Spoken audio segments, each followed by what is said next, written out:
दिल चाहता है जब वाकयात की रौ में आप बह रहे हैं तो एक वाकया आपके सामने और रखूं। इस वाकये से आपको समझ में आएगा कि देखिए इंसानों से गलती कैसे कैसे होती है और बड़े से बड़े लोगों से गलती हुई, लेकिन कुरान और हदीस की बात आ जाने के बाद इन लोगों ने अपनी बात को कैसे ले लिया।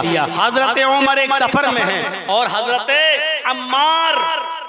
अम्मार भी एक सफर में है। दोनों बड़े सहाबी हैं। हजरत अम्मार भी पुराने सहाबी हैं और हजरत उमर फारूक भी पुराने सहाबी हैं। दोनों जलीलुल कद्र सहाबी हैं और दोनों ही सफर कर रहे हैं। रात में किसी जंगल से गुजर रहे थे। इन्होंने कहा कि यहीं रुक जाओ। दोनों लोग उसी जंगल में रुक गए। दोनों ने चादर बिछाई और दोनों ही उस जंगल में उसी चादर को बिछाकर सो गए। हजरत अम्मार भी सो गए, हजरत उमर भी सो गए। फजर की नमाज में दोनों उठे। जो चीज बताने जा रहा हूं उसको अगर गौर से सुनेंगे तो बहुत कुछ समझ में आएगा। दोनों फजर की नमाज में उठे, लेकिन दोनों ही नमाज पढ़ने के लायक नहीं रह गए थे। इशारा समझ गए होंगे आप हमारा। दोनों को गुस्ल की जरूरत पड़ गई। इंसान है, फितरत है। हजरत अम्मार भी जुम्बी हो गए और हजरत उमर फारूक भी जुम्बी हो गए। दोनों को गुस्ल की जरूरत पेश आ गई। इत्तेफाक देखिए, पानी किसी के पास नहीं कि नहा ले। अब पानी नहीं है तो क्या किया जाएगा? नमाज का वक्त है, फजर में उठे हैं दोनों और दोनों ने जब अपने कपड़े देखे तो दोनों के कपड़े खराब हैं। दोनों को गुस्ल की जरूरत पेश आ गई। हजरत अम्मार ने उमर से पूछा, पानी है, मुझे गुस्ल की जरूरत पेश आ गई। हजरत उमर फारूक फरमाते हैं कि मेरे साथ भी वही मामला हुआ है। मैं तो आपसे पूछने वाला था कि पानी है या नहीं। दोनों ने पानी की नफी कर दी कि हमारे पास पानी नहीं है। हजरत अम्मार कहते हैं फिर घबराओ नहीं, अल्लाह के नबी सल्लल्लाहु अलैहि वसल्लम ने इसका हल बतलाया है। फरमाया कि जब पानी ना मिले तो पाक मिट्टी से तयम्मुम कर लिया करो। लिहाजा हम तयम्मुम कर लेते हैं। हजरत उमर फारूक ने फरमाया, आए अम्मार। दोनों में बहस हो गई। देखिए, अम्मार भी साहबी, उमर भी साहबी। हजरत उमर कहते हैं, हाँ, जिस महफिल में अल्लाह के नबी ने फरमाया जब पानी ना मिले तो तयम्मुम कर लिया करो पाक मिट्टी से, आए अम्मार, उस महफिल में मैं भी था। लेकिन अल्लाह के नबी ने तयम्मुम की बात उस सिलसिले में कही है जब वुजू के लिए पानी ना मिले। जब आपका वुजू ना हो और वुजू के लिए पानी ना मिले तो तयम्मुम कर लिया करो। यहाँ वुजू का मसला नहीं है, यहाँ मसला गुस्ल का है। हम लोगों का वुजू नहीं टूटा, हम लोगों का गुस्ल टूटा है। और अल्लाह के नबी ने जो फरमाया तयम्मुम कर लिया करो, जानते हो जहां बात कर रहे हो कि अल्लाह के नबी सल्लल्लाहु अलैहि वसल्लम ने फरमाया तयम्मुम, उसमें मैं भी था। आपने फरमाया अगर वुजू के लिए पानी ना मिले तो पाक मिट्टी से तयम्मुम कर लो। आपने वुजू के बारे में कहा है और हमें वुजू के नहीं गुस्ल की जरूरत है। तो हजरत अम्मार ने कहा, तो ऐसा है कि अभी तो अल्लाह के नबी है नहीं और आजकल की तरह मोबाइल का जमाना भी नहीं था कि उठाया फोन कर लिया कि हाँ जर्जी साहब रात में बच्चा पैदा हुआ, क्या नाम रखूं। आजकल ऐसा जमाना भी नहीं था। कई दिन का सफर था। अब दोनों बड़े सहाबी, अब क्या करें? एक कह रहा है कि तयम्मुम कर लो, दूसरा कह रहा है कि ये तयम्मुम तो वुजू के लिए किया जाता है और हमें तो जरूरत गुस्ल की है। गुस्ल के लिए बताइए क्या करना होगा। तो हजरत अम्मार ने कहा, अच्छा ऐसा करते हैं कि वुजू के लिए छोटा तयम्मुम होता है। वुजू के लिए तयम्मुम क्या होता है? आप पाक मिट्टी पर हाथ मारिए ऐसे ऐसे और उसको फूंक लीजिए और उसके बाद चेहरे पे ऐसे फेरिए। फेर लिया एक बार, उसके बाद में ये दायां हाथ बाएं हाथ की पुष्ट पर इधर ऐसे लाइए ये, और इस हाथ को लाइए और इस पुष्ट पर रख के ऐसे कर लीजिए। ये तयम्मुम हो गया, बस यही तयम्मुम है। जब वुजू के लिए पानी ना मिले तो ये तयम्मुम। कैसे? एक हाथ मारा, दोनों, एक हाथ का मतलब नहीं, एक बार दोनों हाथ मारे जमीन पर पाक मिट्टी पर, फूंक लो, उसके बाद फिर इसी को चेहरे पर ऐसे मल लो। और उसके बाद में दायां हाथ बाएं हाथ की पुष्ट पर ऐसे और बायां हाथ दाएं हाथ की पुष्ट पर ऐसे फेर लो, ये आपका तयम्मुम हो गया। मैंने इसलिए बताया क्योंकि मैंने बहुत से लोगों को तयम्मुम करते हुए देखा तो ऐसे करते फिर मारेंगे पैर सब कुछ करते हैं, तो ये तयम्मुम नहीं है। तयम्मुम सिर्फ इतना है, जो ना जानता हो जान ले, दोनों हाथ पाक मिट्टी पर मारो बस और उसको फूंक लो, दाएं हाथ बाएं हाथ पर, बाएं हाथ दाएं हाथ पर, बस हो गया तयम्मुम। तो हजरत अम्मार कहते हैं ये वुजू का तयम्मुम है, हमें गुस्ल की जरूरत है। तो ऐसा करते हैं कि पाक मिट्टी पर हम पूरा लोट लेते हैं, पूरे जिस्म पर मिट्टी लग जाएगी। हजरत उमर फारूक ने कहा ना ना ना ना ना, ये तो हमें कोई नया काम दिख रहा है भाई, ऐसा तो मैंने अल्लाह के रसूल को और कभी किसी सहाबी को करते हुए देखा ही नहीं। तो हजरत अम्मार ने कहा तुम क्या करोगे? कहा नहीं मैं तो पानी का इंतजार करूंगा, जब तक मिल नहीं जाएगा नमाज नहीं पढ़ूंगा। हजरत उमर ऐसे ही रह गए। हजरत अम्मार नहीं माने, उन्होंने ये कयास किया, देखिए कयास, अकल दौड़ाई कि वुजू के लिए छोटा तयम्मुम होता है तो हमें तो गुस्ल की जरूरत है, हम बड़ा तयम्मुम कर लेते हैं। तो बुखारी की हदीस है, उन्होंने पर्दा किया, अपने जिस्म को कपड़ों से अलग किया और पाक मिट्टी पर लौटने लगे। बुखारी के अल्फाज है कमा तमर्रकु दाब्बा, ऐसा लोटे मिट्टी पर, ऐसा लोटे ऐसे ऐसे करते हूँ जैसे वो चार पैर वाला जानवर जो होता है चौपाया, वो जमीन पर ऐसे ऐसे जो करता है और उड़ के अपने आप को झाड़ता है, तमर्रकतु कमा तमर्रकु दाब्बा, ऐसा वो अपने आप को जमीन पर लौटाए करके फिर उठे, अल्लाह अकबर कहकर तब उन्होंने नमाज पढ़ी। हजरत उमर फारूक ने कहा ये पढ़ रहे हैं पढ़ने दो। उन्होंने पढ़ ली हजरत अम्मार ने, लेकिन हजरत उमर फारूक ने नहीं पढ़ी। सूरज निकलने के बाद दोनों ने सफर किया, जब थोड़ी दूर आगे बढ़ गए तो पानी मिल गया। आहा, ये चीज देखने के लायक है। जैसे ही पानी मिला हजरत उमर ने सबसे पहले गुस्ल किया और जो नमाज छूट गई थी उसको उन्होंने पढ़ लिया। अब सफर जब खत्म हुआ, दोनों लोग अपने अपने काम से फारिग हुए, दोनों ने कहा चलो अल्लाह के नबी के पास चलेंगे, देखते हैं मेरा तरीका सही था या आपका तरीका सही था।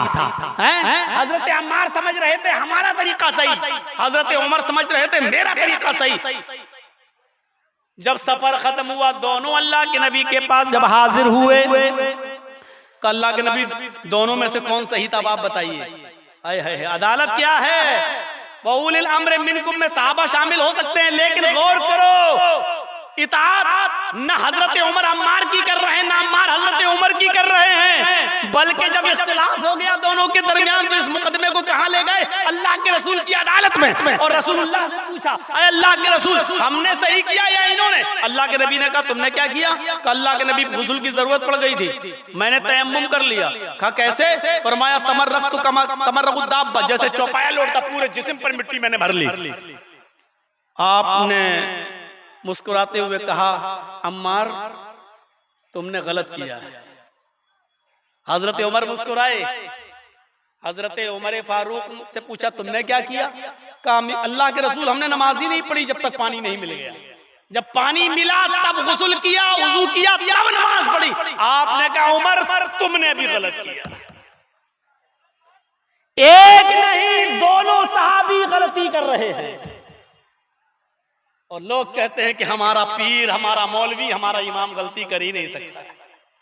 यह हाल क्या है? सुनो, अल्लाह के नबी ने कहा अम्मार तुमसे भी गलती हुई और आए उमर तुमने नमाज तर्क करके छोड़ के पानी का इंतजार करने तक रुक गए, तुमने भी गलती की। तो दोनों ने कहा अल्लाह के रसूल फिर सही क्या था? अब अल्लाह के नबी ने सही बताया कि सही ये था कि वुजू का भी और गुस्ल का भी दोनों का तयम्मुम एक ही है। चाहे वुजू के लिए पानी ना मिले या गुस्ल के लिए पानी ना मिले, दोनों का तयम्मुम एक एक ही है, बस तुम्हारे लिए इतना ही काफी था कि तुम दोनों हाथ को जमीन पर मार के फूंक लेते, अपने चेहरे पर मलकर दायां हाथ बाएं हाथ पर और बाएं हाथ दाएं हाथ पर फेर लेते और उसी से नमाज पढ़ लेते। यही काफी होता, यही गुस्ल को भी काफी होता। और जब पानी मिल जाता तब तुम गुस्ल कर लेते, नमाज तुम ना छोड़ते। मेरे भाइयों गौर करो, गौर करो। मनहजे सल्फ ये कहता है, अहले हदीसियत ये कहती है, किताब व सुन्नत ये कहती है, कुरान और हदीस की तालीम ये कहती है कि बहुत बड़े सहाबी थे। हजरत उमर की इज्जत हमारे दिल में मौजूद है। हजरत अम्मार जिनकी माँ हजरत सुमैया को दर्दनाक मौत दी गई थी, वो अम्मार जिनके बारे में अल्लाह के रसूल ने कहा था, इस्बिरू या आला यासिर फ़इन्ना मौइदकुमुल जन्नह, आए यासिर के घराने वालों सब्र करो, तुम्हारा पूरा खानदान एक साथ जन्नत के अंदर जाएगा। इतने बड़े सहाबी, लेकिन जैसे ही कहते हैं कि हमसे गलती हुई तो फौरन शर्मिंदा होते हैं और अल्लाह के रसूल सल्लल्लाहु अलैहि वसल्लम से हदीस जब मालूम करते हैं तो अपने मसले से रुजू कर लेते हैं। मेरे भाइयों, हदीस आ जाने के बाद, कुरान की आयत आ जाने के बाद फिर कितना भी बड़ा बुजुर्ग हो, कितना भी बड़ा मौलवी हो, कितना भी बड़ा साहूकार हो, कितना भी बड़ा चौधरी हो, फिर किसी की नहीं चलेगी। फिर चलेगी तो जनाबे मोहम्मद रसूलुल्लाह सल्लल्लाहु अलैहि वसल्लम की चलेगी और किसी की। कैसे कैसे मामलात आ जाते हैं। वाकयात जब सुन ही रहे हो तो एक और सुन लो, और ये वाकयात आपको बहुत ज्यादा आपकी सोसाइटी में, आपके माहौल में बहुत ज्यादा फायदा देगा, बहुत ज्यादा फायदा पहुंचाएगा। सुनिए, शादी जब हो जाती है लड़के की और लड़की की, तो अमूमन ये होता है कि शादी के 9 महीने के बाद बच्चा पैदा होता है। बहुत से बच्चे 8.5 महीने में भी पैदा हो जाते हैं, 8 महीने में भी पैदा हो जाते हैं। कभी कभी मामला जब पेट में बिगड़ता है तो ऑपरेशन के जरिए उस बच्चे को 9 महीने से पहले भी ऑपरेशन के जरिए निकाल लिया जाता है। लेकिन सवाल ये पैदा होता है कि बिना ऑपरेशन के, बिना परेशानी के, शादी के अगर 6 महीने के बाद अगर बच्चा पैदा हो जाए, कोई औरत अगर शादी के 6 महीने के बाद अगर बच्चा पैदा कर दे तो उस बच्चे को शरई इस्तिलाह में जायज माना जाएगा या नाजायज माना जाएगा? उस बच्चे को क्या माना जाएगा और उस बच्चे की मां के साथ आप क्या सुलूक करेंगे? ऐसा ही एक मामला जनाबे हजरत उस्मान गनी रज़ियल्लाहु ताला अन्हु के जमाने में पेश आ गया था। अंदाजा लगाइए, अल्लाह के रसूल की पूरी जिंदगी में ये मामला पेश नहीं आया और किसी भी औरत ने 9 महीने से पहले बच्चा पैदा नहीं किया था। इसलिए हदीस के अल्फाज से कोई पूरी रिवायत ऐसी मिलती नहीं है कि 6 महीने के अंदर भी बच्चा पैदा हो जाए तो जायज। लेकिन सवाल ये पैदा होता है कि अबू बकर का जमाना भी गुजर गया, उमर फारूक का जमाना भी गुजर गया, हजरत उस्मान गनी का जमाना है और हजरत उस्मान गनी के पास एक सहाबी आते हैं, एक शख्स आता है और उनके पास बैठ जाता है और बैठकर मसला पूछता है, अमीरुल मोमिनीन मेरी शादी हो गई है और शादी को 6 महीने हो गए हैं। आपने कहा अच्छा, फिर कहा शादी के 6 महीने के बाद मेरी बीवी ने एक बच्चा पैदा किया है। बच्चा हाथ पैर नाक कान दिल आंख पूरी तरीके से हर चीज से सलामत है और जिंदा भी है और रो भी रहा है। यानी जैसे और बच्चे पैदा होते हैं वैसे ये भी बच्चा पैदा हुआ है। मसला पूछने की वजह क्या है आप समझ रहे होंगे, मसले की नजाकत को आप समझ गए होंगे। यानी वो ये जानना चाह रहा था क्या उस्मान गनी हाय अमीरुल मोमिनीन, आज तक ऐसा रिकॉर्ड नहीं हुआ है शादी के 6 महीने के बाद किसी औरत ने बच्चा पैदा किया हो, लेकिन मेरी बीवी ने 6 महीने के बाद ही बच्चा पैदा किया है। यानी इस बच्चे को मैं अपना बच्चा मानूं या अपनी बीवी को गलत मानूं कि शादी से पहले वो अपना मुंह काला कर चुकी थी? क्या मानूं? हजरत उस्मान गनी रज़ियल्लाहु ताला अन्हु जो फतवा देते हैं सुनिए। हजरत उस्मान गनी जो फतवा देते हैं वो फतवा ये था कि तुम्हारी बीवी से जिना हुआ है, तुम्हारी बीवी ने तुम्हें धोखा दिया है, तुम्हारी बीवी तुमसे शादी से पहले ही किसी से मिल चुकी है और ये उसी की नाजायज औलाद है जो आज पैदा हुई है। फतवा ये नहीं दिया, इसके बाद एक जुमला और कह दिया कि जुमे के दिन तुम्हारी बीवी को मैदान में लाया जाएगा और उसको जमीन में सीने के बराबर गाड़ कर उसको पत्थरों से मार मार के खत्म कर दिया जाएगा, उसको पत्थरों से मार मार के रजम कर दिया जाएगा। जाओ, तुम्हारी बीवी का ये बच्चा जो पैदा हुआ है ये नाजायज बच्चा है, तुम्हारी बीवी जिनाकार है और जिनाकार के लिए पत्थर है, रजम है, उसको जुमे के दिन लाया जाएगा और पत्थरों से मार के खत्म कर दिया जाएगा। वो आदमी गया, उसने मोहल्ले में चर्चा शुरू कर दिया, जुमे के दिन मेरी बीवी को रजम किया जाएगा, मेरी बीवी को कत्ल किया जाएगा, मेरी बीवी ने नाजायज बच्चा पैदा किया है, 6 महीने में भला कोई बच्चा पैदा होता है। धीरे धीरे ये खबर फैली और ये खबर हजरत अली रज़ी अल्लाह ताला अन्हु को भी लग गई। हजरत अली ने सुना, भागते हुए दौड़ते हुए हजरत उस्मान गनी के पास आए, हजरत उस्मान के पास आए और फरमाया, अमीरुल मोमिनीन क्या आपने ये फतवा दिया है? कहा क्या 6 महीने के बाद बच्चा पैदा हुआ है? कहा तो 6 महीने के बाद पैदा हुआ है तो उस बच्चे को आपने नाजायज मान लिया है? कहा हाँ। कहा उस औरत को क्या आपने रजम करने का, पत्थरों से मार मार के खत्म करने का ऑर्डर दे दिया है जुमे के दिन? फरमाया हाँ। हजरत अली ने अपना सर पकड़ के मारा, सर पे माथा पीटा और फरमाया, अमीरुल मोमिनीन गजब कर रहे हैं आप, अगर उस औरत को आपके हुक्म के बाद कत्ल कर दिया गया तो आप कातिल कहलाएंगे, आप कातिल हो जाएंगे, एक औरत का खून का जिम्मा आपके ऊपर लागू चढ़ जाएगा। उस औरत ने कोई नाजायज बच्चा पैदा नहीं किया, 6 महीने के बाद बच्चा पैदा हुआ, वो बच्चा जायज है। हजरत उस्मान कहते हैं, क्या हो गया है अली तुम्हें? आज कहीं सुना है 6 महीने में भी किसी औरत ने बच्चा पैदा किया हो? हजरत अली ने कहा, नहीं सुना तो नहीं है, लेकिन अगर किसी औरत ने पैदा नहीं किया और हमारे सामने ऐसी कोई नजीर नहीं तो इसका यह मतलब नहीं कि 6 महीने के बाद जो बच्चा पैदा होगा वो हराम होगा, हलाल होगा। हजरत उस्मान कहते हैं, अली इसकी दलील क्या है? क्या अल्लाह के नबी के जमाने में क्या कोई ऐसा वाकया पेश आया था? कहा नहीं। कहा फिर दलील कहाँ है? फरमाया कुरान में दलील मौजूद है। हजरत उस्मान गनी कहते हैं, मेरा सर चकराने लगा, कुरान? मैंने तो सोचा था कि अल्लाह के नबी के जमाने में कोई वाकया पेश आया होगा और तुम कह रहे हो कि नबी के जमाने में भी वाकया पेश नहीं आया। कुरान में कहाँ लिखा है 6 महीने के बाद जो बच्चा पैदा होगा वो जायज है? फरमाया कि आपने कुरान करीम को सही से नहीं पढ़ा है। आए उस्मान, कुरान करीम की आयतों को पढ़िए। अमीरुल मोमिनीन, मैं कुरान की एक आयत पढ़ता हूं, जरा गौर से सुनिएगा। अब सुनिए आयत है। पहली आयत हजरत अली उससे क्या साबित कर रहे हैं, दूसरी आयत हजरत अली उससे क्या इस्तिदलाल दे रहे हैं, और तीसरी आयत हजरत अली उसको पेश करके बतला रहे हैं कि देखिए 6 महीने के बाद बच्चा जायज है। अब सुनिए आयत।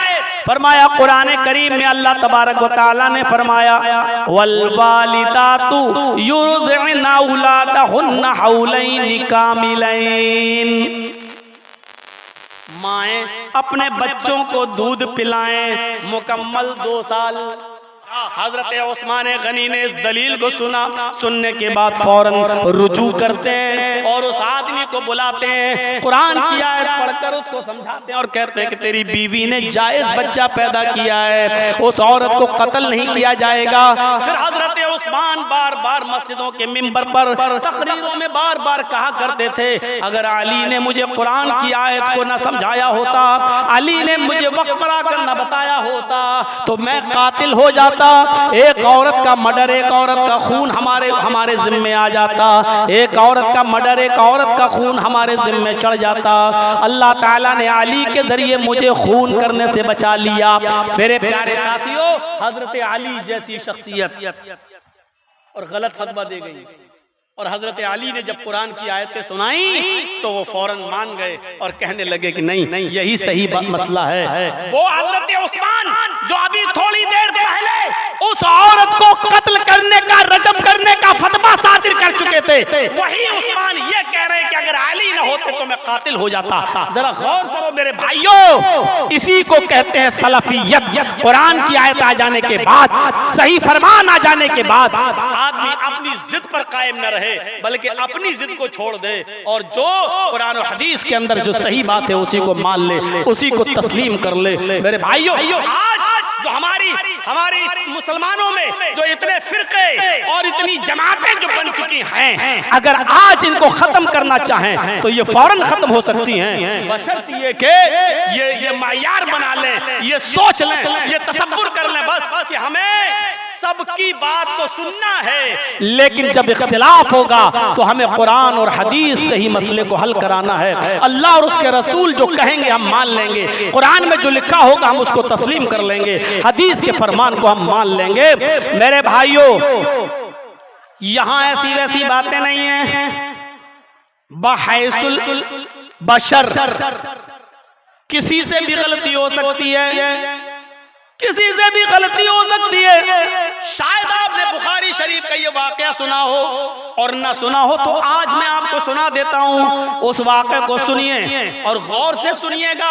हजरत सुलेमान अलैहिस्सलातु वस्सलाम और उनके बाप हजरत दाऊद अलैहिस्सलातु वस्सलाम की जिंदगी का वाकया है। जब ये लोग नबी थे, दाऊद अलैहिस्सलातु वस्सलाम के जमाने में दो औरतें सफर पर निकली, दो औरतें सफर पे निकली। बुखारी शरीफ का वाकया है ये।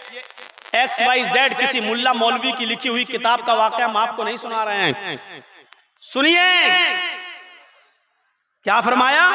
दो औरतें कहीं जा रही थी और दोनों के पास एक एक बच्चा था, दोनों औरतों का एक एक बेटा था। इन दोनों औरतों का गुजर सहरा से हुआ, एक जंगल से हुआ। थोड़ी देर आराम करने के लिए ये दोनों औरतें वहीं बैठ जाती हैं, फिर नींद आ जाती है, अपने अपने बच्चों को सुला देती हैं और दोनों औरतें भी सो जाती हैं। बुखारी शरीफ की हदीस के अल्फाज हैं, जाज़िबुन, एक भेड़िया आया, एक भेड़िया आया और वो भेड़िया आते ही एक औरत के बच्चे को उठाकर ले गया। भेड़िया तो आप जो जानते ही होंगे ना, हमारे यहाँ तो भेड़िया कहते हैं, बाप के यहाँ क्या कहते हैं हमको नहीं मालूम। लकड़ा, जो भी बोलते हो, लकड़ा लकड़ी, वो आप समझ लीजिएगा। भेड़िया आया और जो जंगल में निकलते हैं और बकरियों को फाड़ देते हैं, खा जाते हैं, हमारे यहाँ उसको भेड़िया बोलते हैं। तो जाज़िब एक भेड़िया आया और एक औरत के बच्चे को उठाकर ले गया।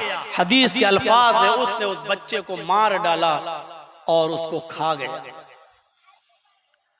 अब जब दोनों औरतें बेदार होती हैं और जब दोनों औरतों ने उस बच्चे को मरा हुआ देखा तो इन दोनों औरतों ने बचे हुए बच्चे को, जो बच्चा बचा था, उस बच्चे पर अपना दावा कर दिया। जिस औरत का बच्चा खा गया भेड़िया, उस औरत ने इस औरत के बच्चे के बारे में कहना शुरू कर दिया, मेरा बेटा है, ये मुझे दे। वो कहती है ये मेरा बच्चा है, तेरा कहां से आया, तेरा बच्चा तो भेड़िया खा गया। दोनों में इतनी लड़ाई चली, इतनी लड़ाई चली कि इन दोनों को जंगल से बाहर शहर में लाया गया और इन दोनों का मुकदमा हजरत दाऊद अलैहिस्सलातु वस्सलाम की अदालत में पेश किया गया। दाऊद अलैहिस्सलातु वस्सलाम की अदालत में पेश किया गया। दाऊद अलैहिस्सलाम ने दोनों की गुफ्तगू सुनी, दोनों की गुफ्तगू सुनी। एक ज्यादा बोलने वाली है, जिसका बच्चा भेड़िया खा गया वो ज्यादा बोलती थी, हर बच्चा चर बोलती चली गई, और जिसका बच्चा था वो बेचारी कम बोलने वाली थी। दाऊद अलैहिस्सलातु वस्सलाम ने दोनों की गुफ्तगू सुनी तो जिसका बच्चा भेड़िया खा गया वो बड़ी तेज तर्रार थी, बोलती चली गई और ऐसा लगा कि किसी का बच्चा। कभी कभी होता है ना, जैसे आजकल हमारे साहब हैं, कितना शानदार झूठ बोलते हैं और बोलने में बड़े माहिर हैं। इनसे पहले जो थे वो बेचारे बोलते ही नहीं थे। इनसे पहले जो थे वो बोलते ही नहीं थे और ये बेचारे चुप होते ही नहीं। और जब ज्यादा बोलने वाला है तो झूठ भी शानदार बोलता है। तो वो औरत फर फर फर फर बोलने में बड़ी माहिर थी और उसने दाऊद अलैहिस्सलाम को डील कर लिया, समझा ले गई, अपनी बात मनवा ले गई। कहा तुम बताओ। तो ये औरत बेचारी जिसका बेटा था बस इतना कह रही थी मेरा है, इसका तो भेड़िया खा गया है, ये मेरा है, मैं कैसे दे दूं। लेकिन बोलने में ज्यादा माहिर नहीं थी। हजरत दाऊद अलैहिस्सलाम ने दोनों की गुफ्तगू सुनी। सुनने के बाद उनको ऐसा लगा कि ये बड़ी औरत का बेटा है। हालांकि उस औरत का बेटा तो भेड़िया खा चुका था, लेकिन दाऊद अलैहिस्सलाम को लगा कि इसका बच्चा भेड़िया नहीं खाया, इसी का है। तो दाऊद अलैहिस्सलाम से यह गलत फैसला हो गया। बुखारी शरीफ की हदीस, उन्होंने उस बड़ी औरत को बच्चा दे दिया, हालांकि ये बच्चा उसका नहीं था, उसका बच्चा भेड़िया खा चुका था, उसको बच्चा दे दिया, लो ये तुम्हारा बेटा, जाओ मेरा फैसला हो गया। नबियों से गलती नहीं हो सकती है, ये मेरा अकीदा है, क्योंकि नबी अगर कोई गलती करता है तो अल्लाह फौरन जिब्राइल को भेजकर उसकी इस्लाह फरमा देता है। इसलिए नबियों के बारे में यह अकीदा नहीं रखा जा सकता है कि नबियों से गलती हुई। अगर होती है बाई चांस तो अल्लाह फौरन मुतनब्बा कर देता है, क्योंकि जिब्राइल को भेजकर। जैसे अल्लाह के नबी सल्लल्लाहु अलैहि वसल्लम के पास एक अंधे साहबी आ गए और आप उस वक्त अमीरों को, अरब के अमीरों को, बड़े सरदारों को आप दीन की दावत दे रहे थे। आप सोच रहे थे अमीर लोग, ये दौलतमंद लोग अगर इस्लाम लाएंगे तो इस्लाम को भी फायदा होगा। लेकिन एक नाबीना साहबी, एक अंधे साहबी अब्दुल्लाह इब्न उम्मे मक्तूम चले आए और बैठ गए। तो अल्लाह के रसूल को ऐसा लगा कि ये बेचारे क्यों आ गए, अंधे लंगड़े लूले बेचारे, इनकी क्या जरूरत है, अगर ये इस्लाम भी ले आएंगे तो इनसे क्या फायदा होगा, हमें इस्लाम को क्या फायदा पहुंचेगा। तो जैसे ही वो बैठ गए तो अल्लाह के रसूल ने अपना मुंह बना लिया ऐसे। जैसे अल्लाह के रसूल ने मुंह बनाया, अल्लाह ताला ने जिब्राइल को भेजकर आयत नाजिल फरमा दी, अबसा व तवल्ला अन जाअहुल अमा। अल्लाह के रसूल आपने मुंह फेर लिया, आपने मुंह बना लिया है? सिर्फ इस बात से कि एक अंधा आपके पास चला आया।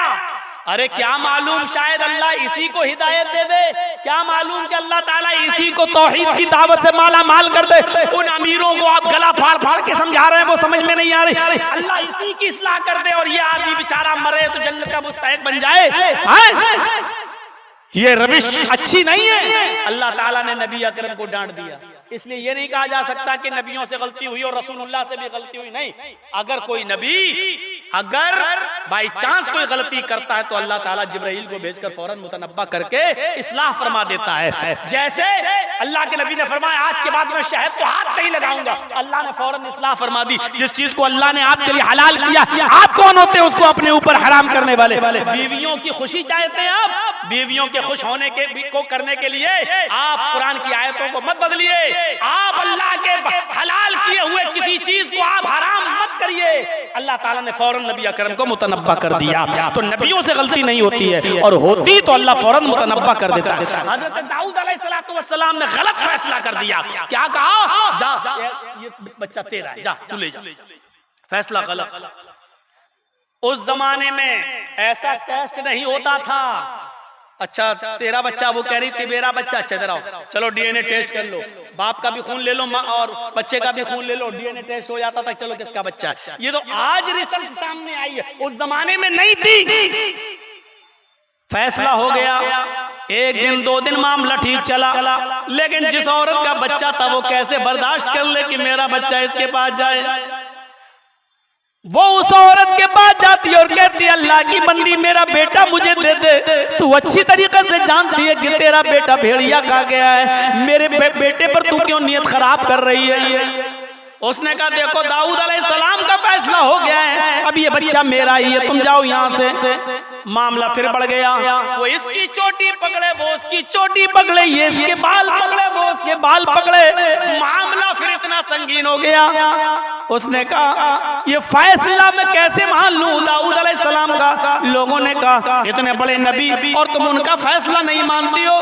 कहा मैं कैसे फैसला मान लूं, ये मैं अपने दिल का टुकड़ा मैं कैसे दे दूं, ये तो सही नहीं है। चलो दूसरे नबी के पास चलते हैं, चलो वहां फैसला करा लेते हैं। सब लोग सुलेमान अलैहिस्सलाम के पास लेके आ गए।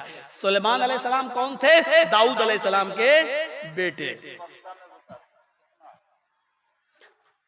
सुलेमान अलैहिस्सलाम बेटे थे दाऊद अलैहिस्सलाम के। ये मुकदमा सुलेमान अलैहिस्सलाम के पास आया। सुलेमान अलैहिस्सलाम से दोनों की गुफ्तगू सुनी। सुलेमान अलैहिस्सलाम ने दोनों की गुफ्तगू सुनी और सुनने के बाद कहा कि मैं फैसला करूंगा, तुम दोनों मानोगी? बड़ी औरत उसने क्या कह दिया, अरे सुलेमान आपका भी फैसला मान लूंगी मैं, जैसे आपके बाप दाऊद अलैहिस्सलाम का फैसला मान लिया था, आप भी फैसला करेंगे, आपका भी मान लूंगी मैं। सुलेमान अलैहिस्सलाम ने पूछा क्या मेरे बाप भी फैसला कर चुके हैं? कहा जी। कहा कि किसको बेटा दिया था? बड़ी औरत ने कहा मुझे दिया था। सुलेमान अलैहिस्सलाम ने छोटी औरत से पूछा फिर तुमने इस फैसले को क्यों नहीं माना? कहती है कि मेरा बेटा है, मैं कैसे मान लूं, आपके बाप ने गलत फैसला दिया है, मैं कैसे मान लूं? सुलेमान अलैहिस्सलाम ने कहा कि अगर हम अब भी फैसला करेंगे तो फिर इस बात की क्या गारंटी है कि तुम मेरा फैसला मान लोगी? जब मेरे बाप दाऊद का फैसला नहीं माना तो अब अगर मैं फैसला करूं और तुम्हारे खिलाफ चला जाए तो तुम मेरा फैसला कैसे मान सकती हो? उस औरत ने कहा सुलेमान आप लोग तो अल्लाह के नबी है, वो भी अल्लाह के नबी, आप भी अल्लाह के नबी, फिर फैसला गलत कैसे कर सकते हैं? अरे सुलेमान ये बेटा मेरा है, आप मुझे बेटा क्यों नहीं दे रहे हैं, मेरी समझ में नहीं आता है। आप अल्लाह के नबी हैं फिर भी फैसला गलत हो कैसे कर सकते हैं?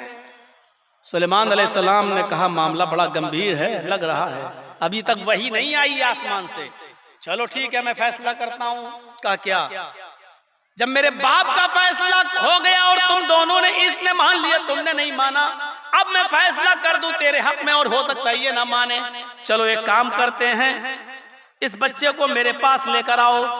उस बच्चे को हजरत सुलेमान को दे दिया गया। सुलेमान अलैहिस्सलाम ने उस बच्चे को जमीन पर लिटा दिया और अपने खादिम से कहा जी बिस्किन, छुरी लेकर आओ। छुरी आ गई। सुलेमान अलैहिस्सलाम ने फरमाया है दोनों औरतों तुम कहती हो ये मेरा बेटा है, तुम कहती हो ये मेरा बेटा है, चलो एक काम करते हैं, इस छुरी से हम इस बच्चे को बीच से काट देते हैं, कमर से काट देते हैं, बीच से हम इस बच्चे के दो टुकड़े कर देते हैं। छुरी ली और उसकी कमर पे रख दिया। आए दोनों औरतों मैं इस बच्चे को बीच से कत्ल करने जा रहा हूँ, काटने जा रहा हूँ। अब इसका सबसे सही फैसला यह है कि एक टुकड़ा तुम्हें दे दूंगा और एक टुकड़ा तुम्हें दे दूंगा, आधा तुम ले लो आधा तुम ले लो, क्योंकि अब यही इंसाफ है, इसके अलावा अब इंसाफ का कोई रास्ता ही नहीं है। लिहाजा मैं इस टुकड़े को, इस बच्चे को बीच से काट देता हूँ, दो टुकड़े कर देता हूँ, एक टुकड़ा तुम्हें दे देता हूँ, एक टुकड़ा तुम्हें दे देता हूँ। इतना कहा और छुरी को कमर पर रखकर थोड़ा सा प्रेशर बनाने की कोशिश की, थोड़ा सा प्रेशर, ताकि इनको लगे कि हाँ कत्ल करने जा रहे हैं, वरना कोई नबी से ये तवक्को कैसे रखी जा सकती है कि वो एक मासूम को कत्ल कर देगा बिला उज़्र बिला किसी कसूर के। थोड़ा सा प्रेशर बनाने की कोशिश की। छोटी औरत जिसका असल में बेटा था, जिसका असल में बेटा था, छोटी औरत ने सोचा अरे ये बच्चा अगर कट गया तो ना मेरा ही रहेगा ना इसका रहेगा, अभी कम से कम इसी के पास रहेगा, रहेगा तो जिंदा तो रहेगा। इस औरत ने फौरन चीखते हुए कहा ला तफ़अल हाकज़ा या उस्मा या सुलेमानु, ला तफ़अल हाकज़ा या सुलेमानु। आए सुलेमान ऐसा नहीं कर सकते आप, ला तफ़अल हाकज़ा या सुलेमानु वल्लाही हुवा इब्नुहा। आए सुलेमान आप आप हरगिज ऐसा नहीं कर सकते हैं। आप एक नबी होकर इस बच्चे के 2 टुकड़े कैसे कर सकते हैं? हरगिज आप ऐसा मत करिए। मैं अल्लाह की कसम खाकर कहती हूँ ये उसी का बेटा है, उसी को दे दीजिए, ये मेरा बेटा नहीं है। मैं झूठ बोल रही हूँ। आए सुलेमान, ये मेरा बेटा नहीं है, वल्लाहि हुआ इब्नुहा, अल्लाह की कसम ये उसी का बेटा है, उसी को दे दीजिए। मैं इसकी माँ नहीं हूँ। ये सही बोल रही थी, आपके बाप दाऊद का फैसला सही था। इस बच्चे को उसी को दे दीजिए, ये मेरा बेटा नहीं है, ये कहती है और उसकी आंखों से आंसू निकलते हैं, ज़ारो कितार रोती है और अपने आंसुओं को पोंछती हुई वो सुलेमान के कमरे से, सुलेमान के रूम से बाहर जाने लगती है। सुलेमान अलैहिस्सलातु वस्सलाम समझ गए कि जब इस औरत के बच्चे को जब मैंने छुरी से काटना चाहा, बड़ी औरत के चेहरे पर कोई शिकन नहीं थी, उसकी पेशानी पर कोई पसीना नहीं था, उसको कोई दुख भी नहीं था, उसको कोई अफसोस भी नहीं हो रहा था। और जब मैंने 2 टुकड़े करने की बात की तो बड़ी औरत कुछ नहीं बोली और छोटी औरत को बुरा लगने लगा। यानी हकीकत में बच्चा उसी का है और उसके दिल की गवाही है कि बेटा जिंदा रहे, भले ही मेरे पास न रहे, वो कहीं भी रहे, कम से कम जिंदा तो रहेगा। सुलेमान अलैहिस्सलातु वस्सलाम को छोटी औरत के आंखों के बहने वाले आंसुओं ने बता दिया कि मेरे बाप सुलेमान अलैहिस्सलातु वस्सलाम से फैसले में गलती हो गई थी, इसलिए आवाज लगाई है, औरत इधर आ। वो औरत पलटती है, मुझे आवाज दे रहे हैं, जी इधर आओ और अपने बेटे को ले जाओ, ये बच्चा तुम्हारा है, इस बच्चे की माँ तुम हो। तुम्हारी आंखों से गिरने वाले आंसुओं ने बता दिया कि इस बच्चे की माँ तुम हो। मेरे बाप दाऊद अलैहिस्सलातु वस्सलाम से फैसले में गलती हो गई थी, इसलिए मैं सच्चा फैसला कर रहा हूँ, इस बच्चे की माँ तुम हो, तुम इस बच्चे को ले जाओ, क्योंकि तुम्हारे आंसुओं ने बता दिया कि बच्चे के दर्द और हकीकी दर्द माँ के दिल में होता है, इसलिए तुम इसकी माँ हो। तब सुलेमान अलैहिस्सलातु वस्सलाम ने उस बच्चे को उस औरत के हवाले कर दिया जिसका वो बच्चा था। पूरा वाकया बताने का मकसद ये था मेरे भाइयों कि दाऊद अलैहिस्सलातु वस्सलाम से गलती हो रही है और जिब्राइल के पास से कोई वही अल्लाह के पास से नहीं आई, इसलिए दाऊद अलैहिस्सलातु वस्सलाम भी खता कर गए। सुलेमान अलैहिस्सलातु वस्सलाम भी गलती करने जा रहे थे कि बच्चे को काट दें, लेकिन हालांकि ये उम्मीद नहीं थी, लेकिन उन्होंने आंखों के आंसुओं से पता लगा लिया कि बच्चा किसका है। हालांकि कोई गवाह नहीं है, कोई गवाही भी नहीं, और अदालत आंसुओं पर नहीं जाती है। अदालत का ये नियम है, ये उसूल है कि वो आंखों के आंसुओं पर नहीं जाती है, जज्बात से की बुनियाद पर किसी के आंखों के आंसुओं से वो पिघलती नहीं है। फैसला वो सुना दिया तो सुना दिया, लेकिन सुलेमान अलैहिस्सलातु वस्सलाम को अल्लाह ने जो फिरासत ईमानी दी थी उससे वो समझ जाते हैं, उससे वो समझ जाते हैं कि हकीकत में ये बच्चा इसी का है, लिहाजा वो हकीकी बच्चे को हकीकी माँ के पास पहुंचा देते हैं। इसलिए मैं कहना ये चाहता हूँ इन पूरे वाक़यात को बयान करने के बाद कि लोगों समझने की कोशिश करो। गलती जर्जीस से हो सकती है, गलती मौलाना तौहीद साहब से हो सकती है, गलती फला से हो सकती है, गलती फला से हो सकती है। अगर हमें सही इस्लाम को समझना है, सही इस्लाम को परखना है, तो वो सिर्फ कुरान और हदीस के अंदर हमें और आपको मिलेगा, अल्लाह और उसके रसूल के फरमान के अंदर हमको मिलेगा। इसलिए उस रसूल को याद करो जिसने खुशी में भी तुम्हें कभी ना भुलाया हो और गम में भी तुम्हें कभी ना भुलाया हो। वो एक ही जात है, वो जात है मोहम्मदुर रसूलुल्लाह की, जो खुशी में भी नहीं